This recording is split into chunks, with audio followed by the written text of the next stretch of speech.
जय हिंद दोस्तों। आज हम मैथ्स में नंबर सिस्टम देखेंगे जो कि बहुत ही महत्वपूर्ण रहता है। इसका हम बेसिक देखेंगे आज कि प्राकृत संख्या किन्हें कहते हैं। गिनती की संख्या को प्राकृत संख्या कहते हैं।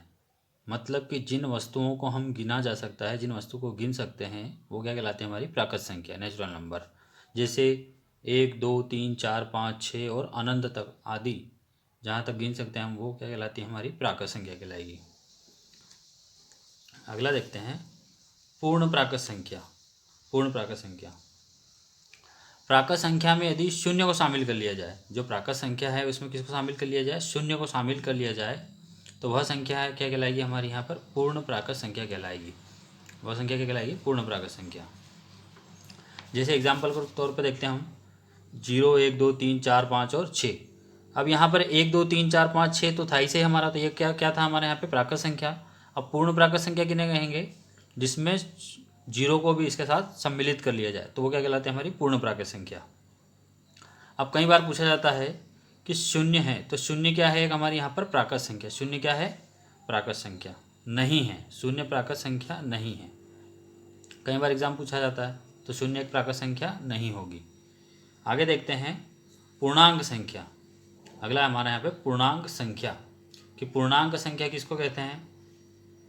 तो पूर्णांक संख्या वो होगी हमारी जब पूर्ण संख्याओं को धनात्मक संख्याओं के रूप में लिखा जाता है एवं ऋणात्मक संख्याओं के साथ भी लिखा जाता है।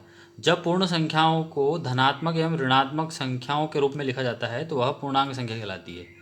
मतलब कि इसको धन में और ऋण में दोनों तरीके से लिखा जाता है तो वो पूर्णांक संख्या कहलाती है। जैसे 0 1 2 3 4 और अनंत तक जाएंगे हम इसमें, तो ये क्या है? हमारी यहाँ पर धनात्मक संख्या है। ये कौन सी हो गई? धनात्मक संख्या। अब 0 से इस ओर आएंगे हम, -1 -2 -3 और इसी प्रकार से हम आगे भी चलते चलेंगे, तो ये क्या कहलाएगी? हमारे यहाँ पर ऋणात्मक संख्या। तो ये हो गई ऋणात्मक संख्या और ये हो गई हमारे यहाँ पर धनात्मक संख्या।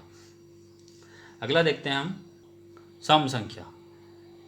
वे संख्याएं जो 2 से पूर्णतः विभाजित हो जाती हैं सम संख्या कहलाती है। ऐसी संख्याएं जिनको हम 2 से विभाजित कर सकते हैं वो क्या कहलाती है? हमारी सम संख्या। जैसे 2 4 6 8 10 और इत्यादि, ये क्या हो गई? हमारी यहाँ पर सम संख्या हो गई। इन संख्याओं को हम 2 से विभाजित कर सकते हैं, 2 से पूरी तरीके से भाग दे सकते हैं, तो ये क्या कहलाएगी? हमारी सम संख्या, इवन नंबर।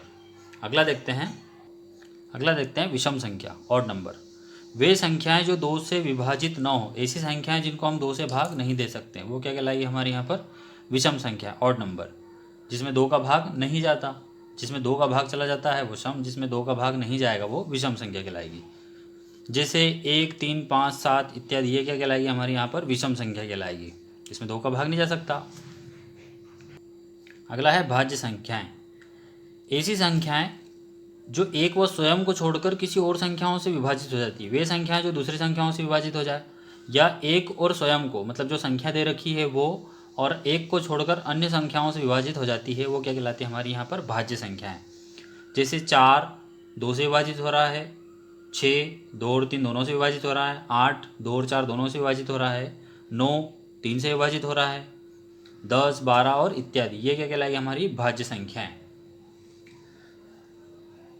यदि पूछा जाए सबसे छोटी समभाज्य संख्या तो कौन सी होगी? 4। और सबसे छोटी विषमभाज्य संख्या तो क्या हो जाएगी? 9। 9 क्या होगी हमारी यहाँ पर? विषमभाज्य संख्या। अगला देखते हैं अभाज्य संख्याएं,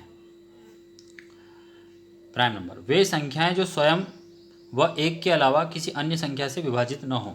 ऐसी संख्याएं जो स्वयं से कटती हो, स्वयं से भाग जा रहा हो, या फिर एक से जाता हो, इसके अलावा किसी भी संख्या से वह विभाजित नहीं होती, तो वो क्या कहलाती है? अभाज्य संख्याएं। तो जैसे 2 3 5 7 11, अब 9 को नहीं लेंगे यहाँ पर। 2 3 5 7, अब 9 जो है क्या होगी? हमारे यहाँ पर भाज्य हो जाएगी, क्योंकि वह स्वयं एक और इसके अलावा 3 से भी विभाजित हो रही है, तो 9 यहाँ पर हमारी अभाज्य संख्या नहीं होगी। 11 13 17 और आगे भी इसी प्रकार से हम अनंत तक जा सकते हैं, है ना।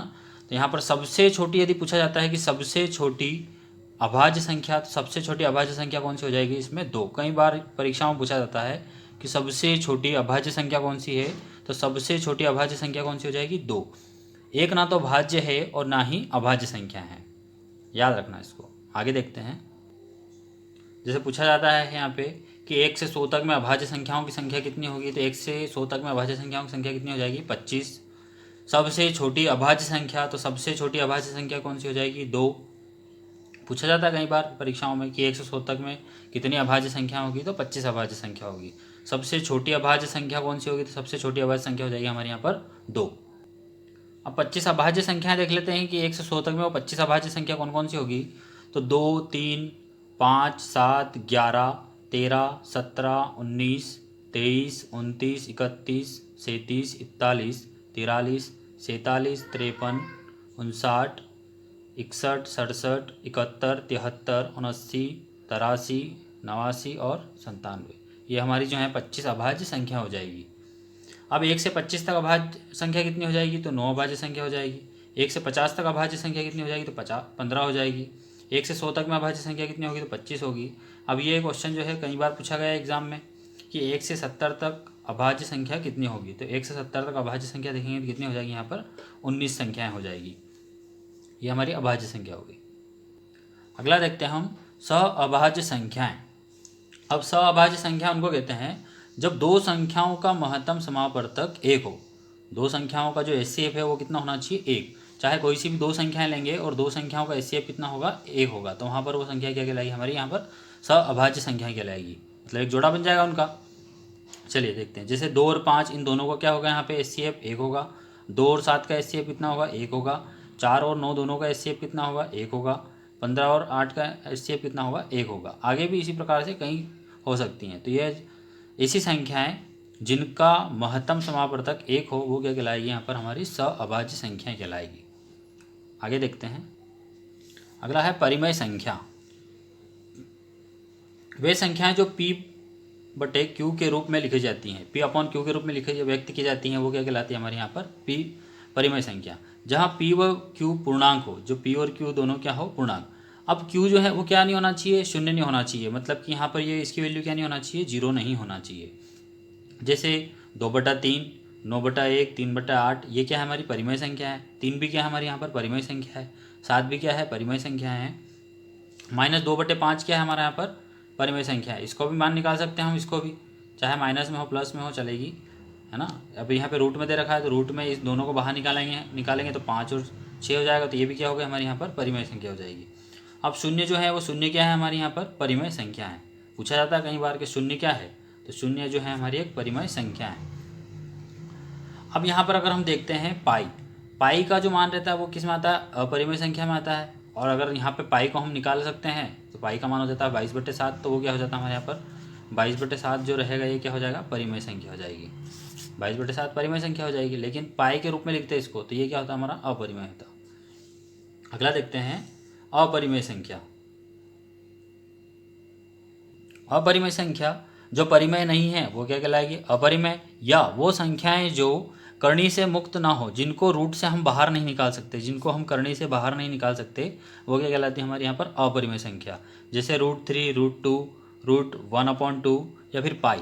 अब यहाँ सिर्फ ये दे रखा है कि पाई बना रखा है और पाई का मान जो रहता है वो होता है 22/7। तो ये 22/7 किस में आएगा यहाँ पर हमारा, ये जो रहेगा ये किस में आ जाएगा परिमेय में आ जाएगा। लेकिन यहाँ पर सिर्फ पाई दे रखा है, तो पाई अगर पूछा जाता है कि पाई है तो पाई क्या है हमारी अपरिमेय